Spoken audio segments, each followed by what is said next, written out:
Hello, and welcome to Lesson 8 of Proverbs, A Letter to My Son. We'll be using the New American Standard for this particular lesson, and it teaches the security that results from not doing evil. We're looking now at chapter 3, verses 19 to 35, the second half of chapter 3. We saw the first half of this chapter when we looked at Proverbs 3, 1 through 18, lesson 7, the blessings that result from doing good. And now we're going to look at Proverbs 3, 19 to 35, the second half of Proverbs 3, lesson 8, that teaches the security by not doing evil. If you haven't done it yet, please download and print the file Proverbs 3 Security. Choose the New American Standard file, and you'll find it at www.jlsparaphrase.org. Please have this sheet in front of you as we proceed. If you don't have it, it's going to make it difficult to follow the logic. If you have it, then it's quite obvious where the logic is going, but you need to see it and have it in your hand. So I hope you'll do that before you proceed with this video. Now, the chart you have in your hand, the structure looks like this. This is the structure of it. In the center columns, it has the things that we should not do. These are things we should avoid. In the right two columns, it's God's view of those who obey and those who don't obey. And then in the far left column, it's the second half of paragraph 3, and those are the areas of security that we gain when we don't do evil. So we're going to start with that center column. We're going to look first at verses 27 to 31. This is the center column on your sheet, and these are the things that Solomon says don't do. So let's look at the first one in verses 27 to 28. It says, "Do not withhold good from those to whom it is due when it is in your power to do it." Notice it says, don't withhold good, and then it talks about whom it is due. Well, who is due our help? Somebody that has a genuine need. And when we see a need, we need to evaluate to find out, is this a genuine need or is something they have generated, and us helping them won't help them through that problem at all. But notice it says, to whom it is due. Now, that's only if you have the power to do it. This verse is talking about more about physical help than financial help. And if you have the means to help this situation, by all means do. But if you don't have the power to help, if you have no way to meet that need, walk on by. For the person who should help, they are simply uncaring. Now, the person that needs your help won't know, but God will know. He'll know right off. The second verse, verse 28, says, "Do not say to your neighbor, 'Go and come back, and tomorrow I will give it,' when you have it with you." This particular situation is more of a financial help. If you have the means to help, great. If you don't have the means, then of course there's nothing you can do. But notice, don't say, "Come back tomorrow," and you have the money right there, but you won't do it. I'm embarrassed to say that years ago there was a fella at a parking lot that appeared to really need help and needed diapers for his baby, and I was wrong. I told him, "Go to the store and I'll meet you there," and I went the other way. I have regretted that for years. Don't do that. I made a mistake, and I have to live with that for the rest of my life. I've confessed it, but I still remember it. So if you have the money and you don't care, then what is that? Too busy? I don't want to help you. The person that needs the help will know, and God will know too. So that person is too busy. What generates these two attitudes? With reference to the two verses we just looked at, James 2:15 to 17 says, "If a brother or sister is without clothing and in need of daily food, and one of you says to him, 'Go in peace, be warmed and filled,' and yet you do not give them what is necessary for their body, what use is that? Even so, faith, if it has no works, is dead, being by itself." So these two verses adversely affect the community. If we're going to disobey and walk them and not help, then this adversely affects the community. So don't do these things. We need to be careful, though. You see people standing out in the street begging. Are they legitimate, or are they out there as a professional beggar? It's hard to decide. But we do want to give as an offering to the Lord when we can and when we know it's right. Now let's look at the next two verses, verses 29 and 30. Do not devise harm against your neighbor while he lives securely beside you. So we're talking about devising harm, and he thinks everything's hunky-dory. And here's this guy that feels a perceived, not a real, but a perceived hurt that this other guy has done to him. And he's going to get back at him. He's not going to let the guy know he's doing it, but he's going to make trouble for him. And it's just plain divisive. Now, will the neighbor know that he's doing this behind his back? Well, not initially, he won't. In time, I guess he will. But the Lord will know. So don't be out there trying to devise things to get back at your neighbor, to get even for what you feel is legitimate hurt, and it's probably just contrived in your mind. In verse 30, do not contend with a man without cause if he's done you no harm. So don't contend for no reason at all. Don't fight and argue and disagree for no reason at all, especially when he's done you no harm. So don't be out there making life hard for your neighbor, because in the end, you're going to make life hard for yourself. Now, this man that's out there contending, obviously, he's contentious. He's argumentative. He's belligerent. He's fighting. And his neighbor will know. Where the divisive man is doing things behind his back, he won't know initially. The neighbor won't know initially. But here, the neighbor will know right then, and God will know too. Let's look again at James. James 4, 1 through 3, reference to verses 29 and 30 of our text. What is the source of quarrels and conflicts among you?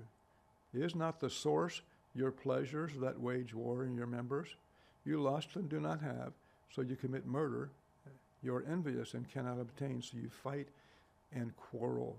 You just can't get along. So these two verses now, whereas the first two verses adversely affect the community, these two verses in our chart adversely affect the home. Don't do these. And if we don't do these, then we're pleasing in the sight of the Lord. If we do them, if we do these things, fail to help, argumentative, combative, then we disappoint our Heavenly Father. Now let's look at the last block in the center column, verse 30. And it says, do not envy a man of violence, and do not choose any of his ways. Notice, don't envy. Don't want to be like him. Don't want the things that he enjoys, because you'd have to be like him to enjoy those. And don't choose any of the ways that he lives. Don't imitate him. Don't go there. This man is downright evil, and everyone is going to know what he is and what he does, and the Lord will know too. Do you remember in Psalm 73, Asaph became envious of the wicked? Let's look at the verses. In Psalm 73, 2, but as for me, this is Asaph speaking, but as for me, my feet came close to stumbling. My steps had almost slipped, for I was envious of the arrogant as I saw the prosperity of the wicked. Here's this godly man, godly like David, is experiencing the difficulties and hardships of walking with the Lord, and he sees these ungodly people having it seemingly so easy, and he says, I would like to experience that. But in verse 12 he says, behold, these are the wicked, and always at ease. He had a skewed view of what was really going on in the life of the wicked. Behold, these are the wicked, and always at ease. They have increased in wealth. Surely in vain I've kept my heart pure and washed my hands in innocence. For I have been stricken all day long and chastened every morning. If I had said, I will speak thus, behold, I would have betrayed the generation of your children. When I pondered to understand this, it was troublesome in my sight until I came into the sanctuary of God. Then I perceived therein. Surely you set them in slippery places. You cast them down to destruction. So Asaph saw the disastrous end of these wicked people, and he said, nope, I don't want any part of it. Yes, I was envious, but I was wrong. So this last verse deals with and adversely affects your heart and mind. In the first one, in verses 27, 28, it adversely affects the community. And verses 29 and 30 adversely affects the home. And in verse 31, adversely affects your mind.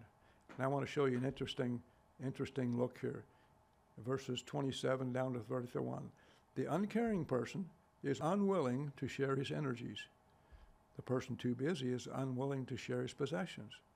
The divisive person is unwilling to face conflict. The contentious person is unwilling to avoid conflict. And the evil person is unwilling to obey. And notice that they get worse and worse as you go down the list. It starts as an unfortunate thing and gets down to the point where it's worst of all. So this is that center column, the things we should not do.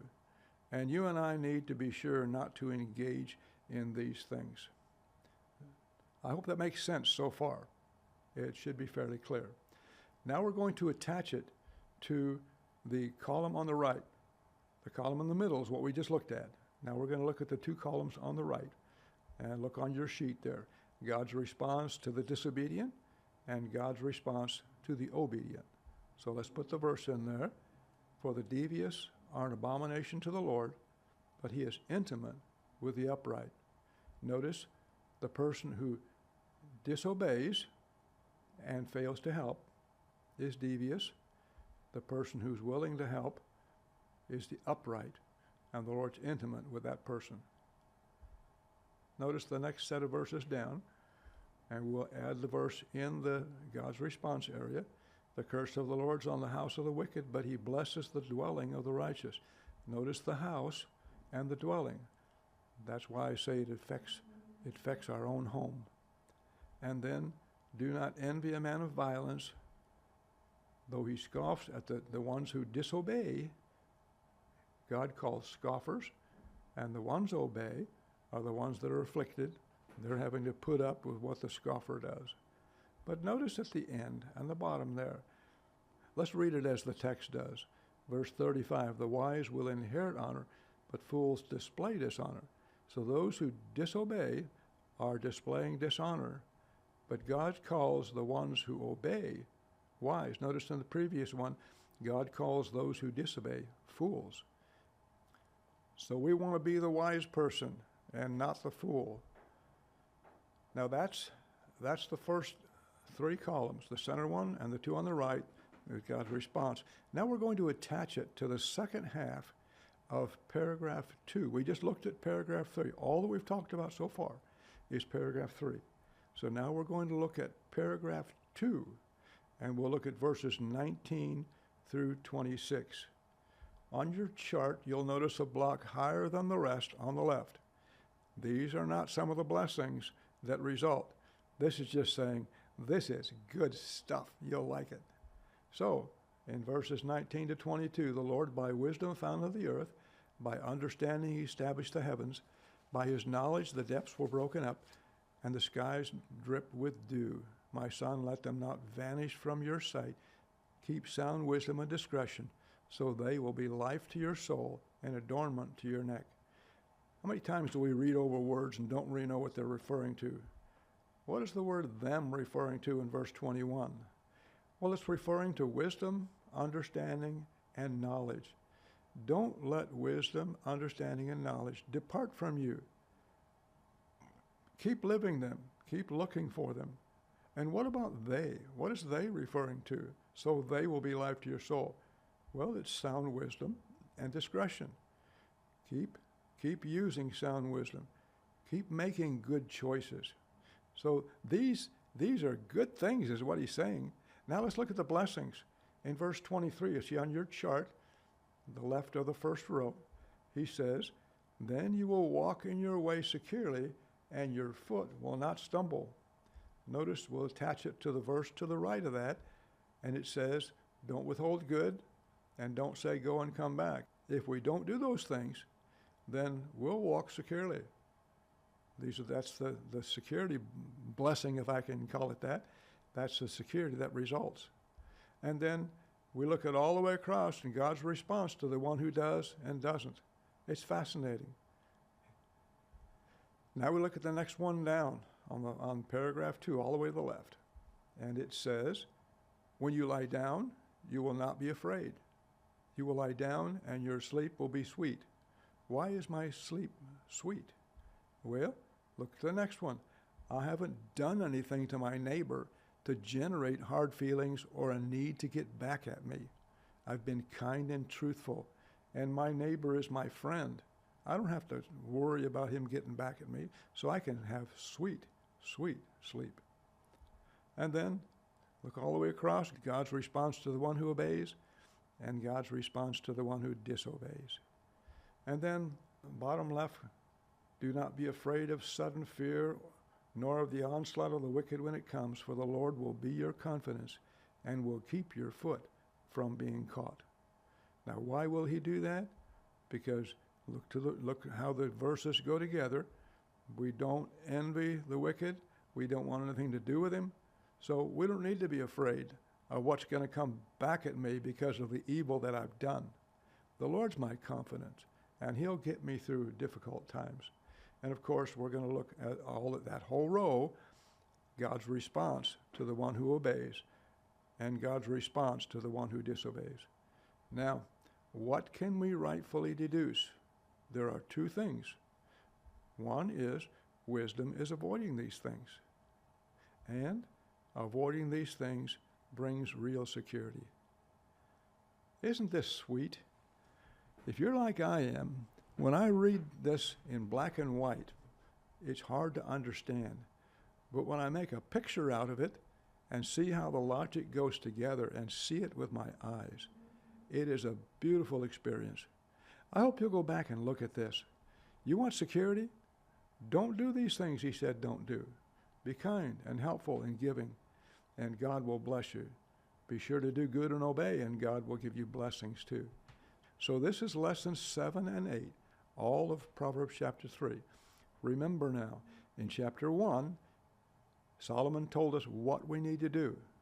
In chapter 2, he told us how to search and find wisdom. And in chapter 3, it's wisdom with the boots on. This is how to live wisdom. I hope you'll join me for the next lesson when we look at chapter 4 and find out why we should do all these things. I hope to see you then. Thank you.